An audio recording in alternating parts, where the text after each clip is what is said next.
আয়াতে কারিমা তেলাওয়াত করেছি। ও কলাপাড়ার যুবক, বৃদ্ধ বাবাজিরা, পর্দার অন্তরালের আমার মা,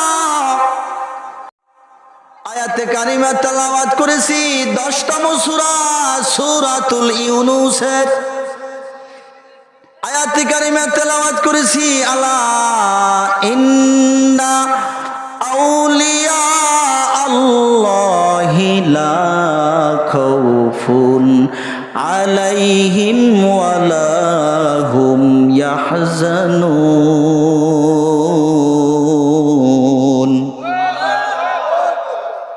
আল্লাহ আপনাকে আমাকে বয়ান করেন, কি করেন? সবাই কোন আল্লাহ। ও আমার বান্দারা, জেনে রাখো, ইন্না মানে নিশ্চয়, আউলিয়া আল্লাহ, যারা আমার আউলিয়া, যারা আমার বন্ধু, যারা জমিনে আমি আল্লাহর পক্ষ থেকে আমার পথ বলা বান্দা বান্দিদেরকে রাস্তা দেখায়, যারা আমার পথে মানুষদেরকে ডাকে, যারা জমিনে আমার দিন প্রচার করার জন্য রক্ত ঝরায়, জীবন দেয়, ঠিক না? তারা হইল আমার বন্ধু। আমার বন্ধুরা যখন মারা যায়, আমার বন্ধুদের কোনো ভয় নাই, কোনো ভয় নাই। আমার বন্ধুরা কবরে চিন্তিত হবে না। মা আসাবা মিন মুসিবাতিন ইল্লা বিইذনিল্লাহ। দুনিয়ার জমিনে যত বিপদ, দুনিয়ার জমিনে যত মুসিবত,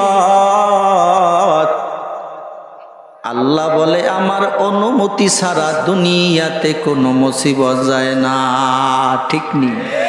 জোরে বলেন। ও কলাপাড়ার মুসলমান, ডাক দিয়া কও, ফিলিস্তিনের মানুষের কান্নার আওয়াজ গোটা বিশ্বকে অবাক করে দিয়েছে। মোবাইল যারা ব্যবহার করেন বাবা, মোবাইলের মধ্যে দেখেছি খাবারের জন্য মানুষরা রাস্তায় নেমে গেছে। সকালবেলা যারা কোটি টাকার মালিক ছিল, ইসরায়েলের বোমার আঘাতে বাড়িঘর ফুরে রাস্তার ফকিরে পরিণত হয়েছে। ফিলিস্তিনের মানুষরা কান্নার আওয়াজ,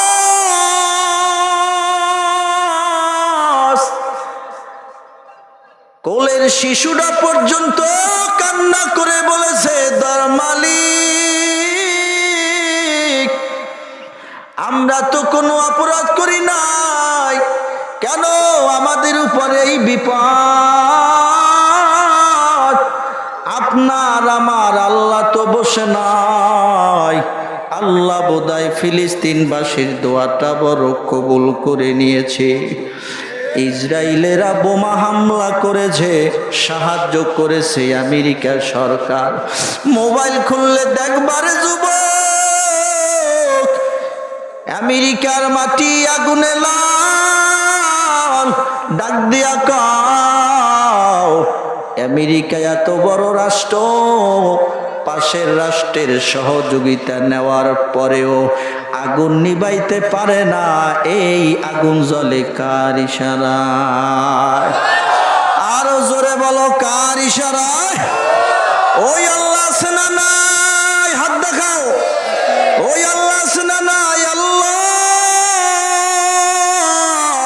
হাত লড়া দান মালিক।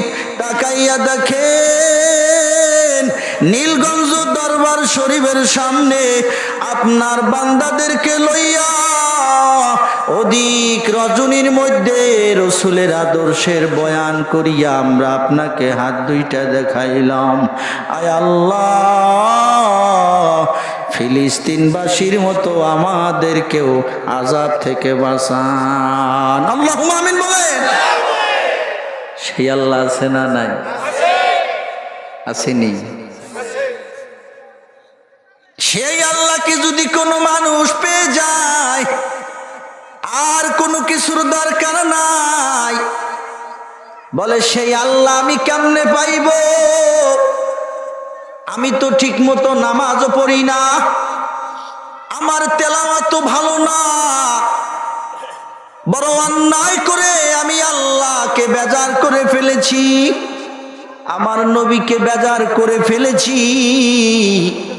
পর্দার অন্তরালের মা বোনেরা ওয়াজটা ভালো করে মুখস্থ করে নেন।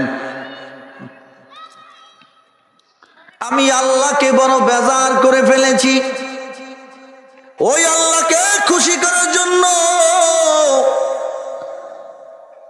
আমার তো একটা মাধ্যম লাগবে। বলে মাধ্যমটা কি? বলে যদি কোনো মানুষ ঢাকা যায়, ঢাকা যাওয়ার জন্য তার লঞ্চ লাগে, বাস গাড়ি লাগে। কোনো মানুষ যদি ঔষধ না খাইয়া রোগ সারাইতে চায়, চলবে না। নিজের শরীরের রোগ সারানোর জন্য ঔষধ মাধ্যম হিসাবে ব্যবহার করি। ইজ্জতের মালিক কে? সবাই কোন? আরো জোরে বলেন। ইজ্জতের মালিক আমার আল্লাহ।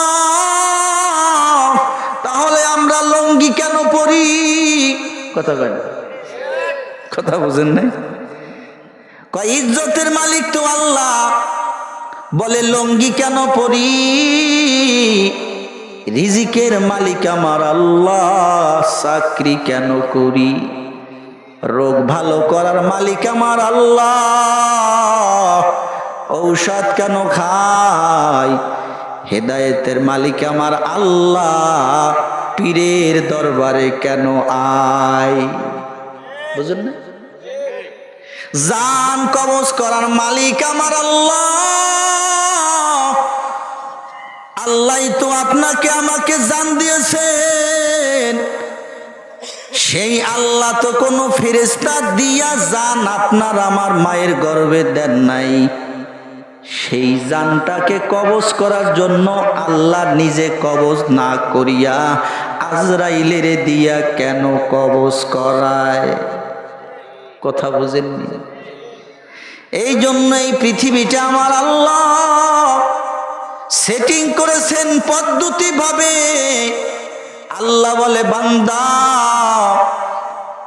বিদেশ যাওয়ার জন্য একটা হেলিকপ্টারের প্রয়োজন হয়, একটা জাহাজের প্রয়োজন হয়। ইজ্জতকে ঢাকার জন্য লুঙ্গির প্রয়োজন হয়। পেট ভরার জন্য খাবারের প্রয়োজন হয়। শীতের জন্য গরমের প্রয়োজন হয়, গরমের জন্য শীতের প্রয়োজন হয়। জান কবজের জন্য আজরাইলের প্রয়োজন হয়। আলো পাওয়ার জন্য সূর্যের প্রয়োজন হয়। রাতে বান্দা চলার জন্য চন্দ্রের প্রয়োজন হয়। শরীরকে ঠান্ডা করার জন্য বাতাসের প্রয়োজন হয়। আর আল্লাহর রাস্তায় চলার জন্য ওলি আউলিয়ার প্রয়োজন হয়। আমি কি বুঝাইতে পারলাম? আয়াতে কারিমা তেলাওয়াত করেছি।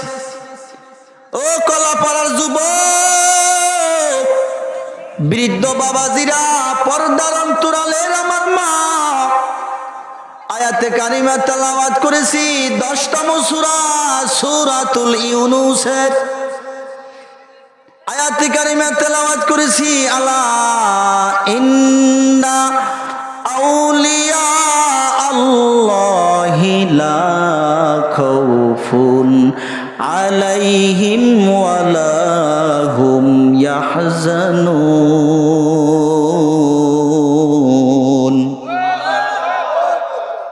আল্লাহ আপনাকে আমাকে বয়ান করেন। কি করেন? সবাই কোন? আল্লাহ, ও আমার বান্দারা জেনে রাখো, ইন্না মানে নিশ্চয়, আউলিয়া আল্লাহ, যারা আমার আউলিয়া, যারা আমার বন্ধু, যারা জমিনে আমি আল্লাহর পক্ষ থেকে আমার পথ বলা বান্দা বান্দিদেরকে রাস্তা দেখায়। যারা আমার পথে মানুষদেরকে ডাকে, যারা জমিনে আমার দিন প্রচার করার জন্য রক্ত ঝরায়, জীবন দেয়, ঠিক না? তারা হইল আমার বন্ধু। আমার বন্ধুরা যখন মারা যায়, আমার বন্ধুদের কোনো ভয় নাই, কোনো ভয় নাই। আমার বন্ধুরা কবরে চিন্তিত হবে না। ও কলপনার মানুষ, ডাক দিয়া কও,